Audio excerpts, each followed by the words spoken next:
Huli ka mantangkang pagnanakaw sa isang gasolinahan sa Bacolod City. Napunada po yan matapos makipagbuno ang gas attendant sa kanila.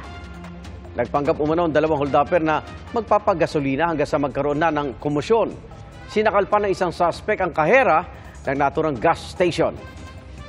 Agad naman tumakas ang dalawang suspect matapos mag-spray ng gasolina ang gas attendant. Patuloy ang investigasyon at pagtugis sa mga suspect.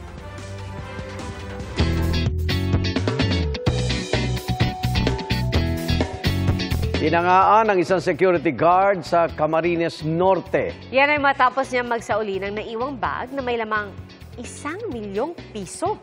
Ayon sa gwardyang si Salvador Mirandilla, nakuha niya sa bus ang bag na naiwan ng isang pasahero. Dinala niya raw ito sa kanilang bahay sa katinawagan ng may-ari ng bag nang may makitang number sa loob nito. Siya pa mismo ang nagdala ng bag sa bahay ng may-ari at binigyan daw siya ng pabuya bilang pasasalamat. Dati na rin daw siyang nakapulot ng pera na agad din niyang isinauli. Mabilis sa kumalat ang apoy na tumupok sa mahigit 40 bahay sa Cagayan de Oro City. Apektado ang mahigit 60 pamilya. Ayon sa BFP, umabot sa 18 milyong piso ang halaga ng pinsala ng sunog. Napabaya ang nakasaksak na appliance ang ininalang sanhi ng sunog. Patuloy ang investigasyon at paalala ng BFP, ilayo ang mga gamit na madaling magliyab sa mga heat source kagaya ng mga sinasaksak na gamit.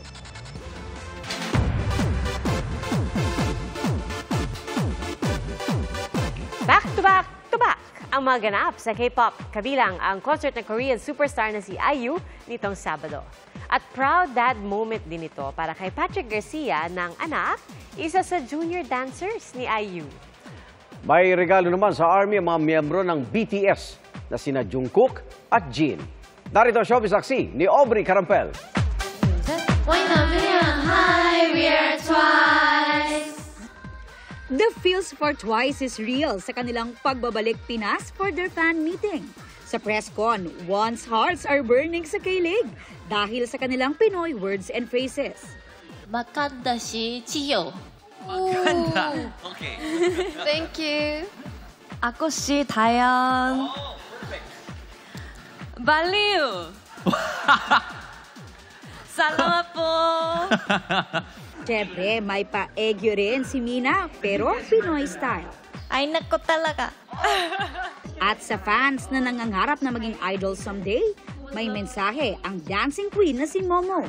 포기하지 않고 뭔가 Kahit mahirap ang buhay at kahit medyo malungkot po tayo sa buhay, don't give up and just be happy and enjoy to reach those dreams.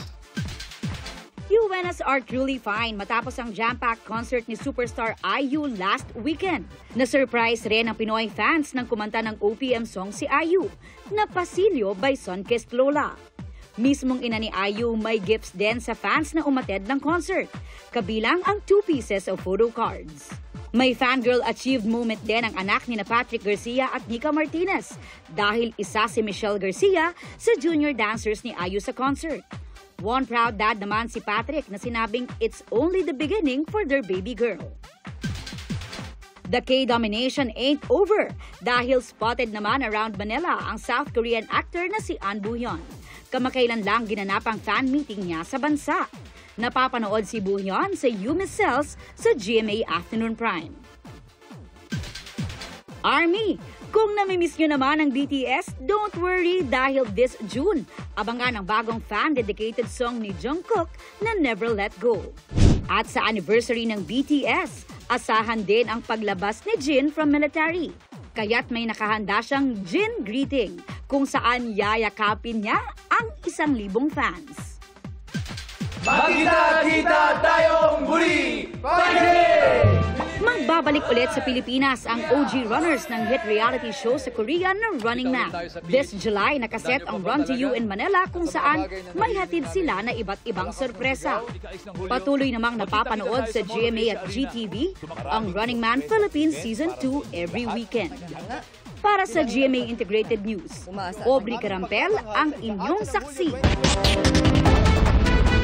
Salamat, Igan, sa inyong pagsaksi. Ako naman, Arnold Clavio. Ako po si PR Kanghel para sa mas malaki misyon, at sa mas malawak na paglilingkod sa bayan. Mula sa GMA Integrated News, ang News Authority ng Pilipino. Hanggang bukas, sama-sama tayong magiging saksi!